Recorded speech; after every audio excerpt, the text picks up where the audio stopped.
Hallelujah, hallelujah. ख्रिस्तामध्ये उपस्थित प्रिय बंधू आणि भगिनीनो, नाताळ आला. नाताळ हा येशूच्या जन्माचा सण आणि आज सर्व जगभर येशूच्या जन्माची तयारी सर्व लोक करत आहेत आणि त्या तयारीचा एक भाग आम्ही पाहतो आमच्या ह्या चर्चमध्ये. सेंट एफ्रेम चर्च पोंभुर्णा इथे सुद्धा आम्ही 2-2.5 वर्षापासून एक लहानचं चर्च बनवलेलं आहे आणि ह्या चर्चच्या माध्यमातून पुष्कळ लोकांनी येशूला स्वीकार केलेला आहे आणि सर्व लोकांना आज आनंद झालेला आहे आणि त्या आनंदाचं प्रतीक आम्ही येशूच्या जन्माची तयारी करत आहोत. आम्ही पाहतो बाजूला गौशाला तयार करण्यात येत आहे, अंदर चर्च मध्ये डेकोरेशन चालू आहे आणि आम्ही सर्व कामात लागलेला आहोत. तर याचा अर्थ काय आहे प्रिय बंधू आणि भगिनींनो? हा सण आहे तरी काय? ह्या सणाचा अर्थ काय? हा सण एक वेगळ्या प्रकारे साजरा करण्यात येत आहे. आम्ही दिवाळीचा सण पाहतो, होळीचा सण पाहतो, पोळ्याचा सण पाहतो. वेगवेगळे सण आमच्या भारत देशामध्ये आम्हाला पाहायला मिळतात, परंतु त्या सणाच्या एकदम वेगळा हा एक सण आम्ही पाहतो. याच्यामध्ये विशेषता काय आहे? विशेषतः गाईचा गौशाला, कोटा.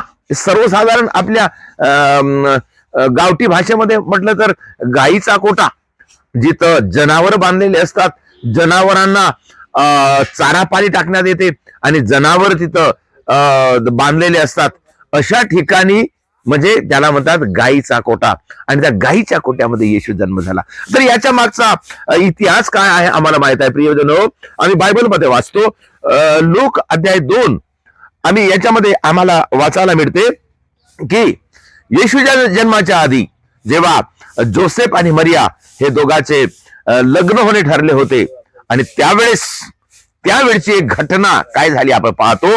तर बायबलमध्ये आम्ही वाचतो, सर्व जगाची नावनिशी लिहिली जावी अशी कैसर ऑगस्ट यांची आज्ञा झाली.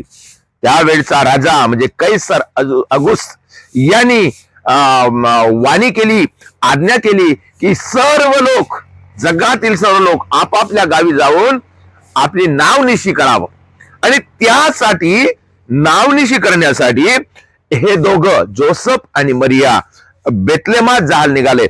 वचन सांगते, तेव्हा सर्व लोक आपापल्या गावी नावनिशी लिहून द्यावयास गेले.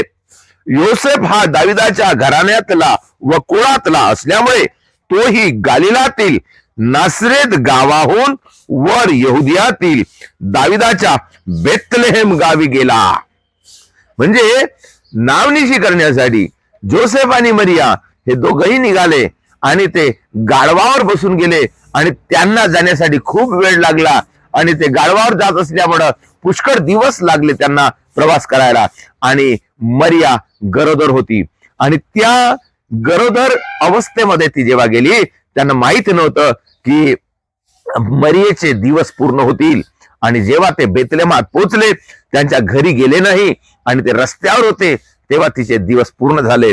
आणि त्यावेळेस त्यांच्यामध्ये एक मोठा संकट आलं की आता बाळाचा जन्म करायचा कुठं? ते जागा शोधू लागले आणि त्याला जागा नाही मिळाली आणि शेवटी त्यांनी गाईच्या गोट्यामध्ये येशूला जन्म दिला. प्रियजनो, हा एक आनंद, येशू जगात आला. हा आनंद देवदूताने धनगराला जाऊन सांगितलं की तुमच्यासाठी दाविदाच्या नगरामध्ये गाईच्या गोट्यामध्ये तारणारा जन्मलेला आहे. आणि ते धनगर लोक आनंदाने नाचत नाचत आनंदाने त्या बाळाच्या दर्शनासाठी गेले. आणि प्रियजनो हो, ज्याप्रमाणे त्या धनगराला आनंद झाला त्याप्रमाणे आम्हाला सुद्धा आनंद झालेला आहे, सर्व जगाला आनंद झालेला आहे.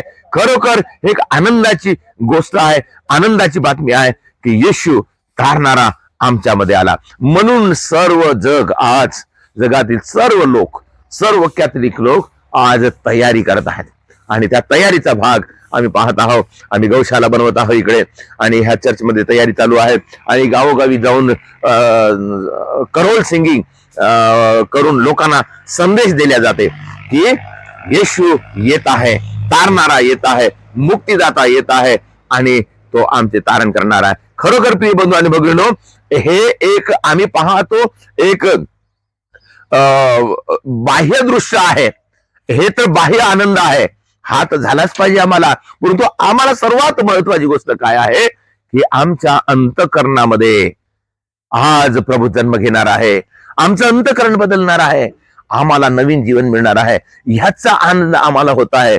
तारणारा आमच्यामध्ये येत आहे, मुक्तीदाता आमच्यामध्ये येत आहे. प्रियजनो, आपण तयारी करूया, फक्त बाह्य तयारीच नाही तर आंतरिक तयारी सुद्धा. आणि याच्यानंतर 25 तारखेला जो ख्रिसमस होणार आहे, म्हणजे आम्ही तयारी करून आमच्या अंतःकरणामध्ये येशूचा जन्म व्हावा असे आम्ही तयारी करत आहोत. प्रार्थना करा. सर्वांना ख्रिसमसच्या शुभेच्छा आणि सर्वांना ह्या सणामध्ये आम्ही आमंत्रण करतो. खरोखर मनातून आणि अंतःकरणातून आपण हा ख्रिसमस नाताळ साजरा करूया अशी शुभेच्छा मी सर्वांना देतो.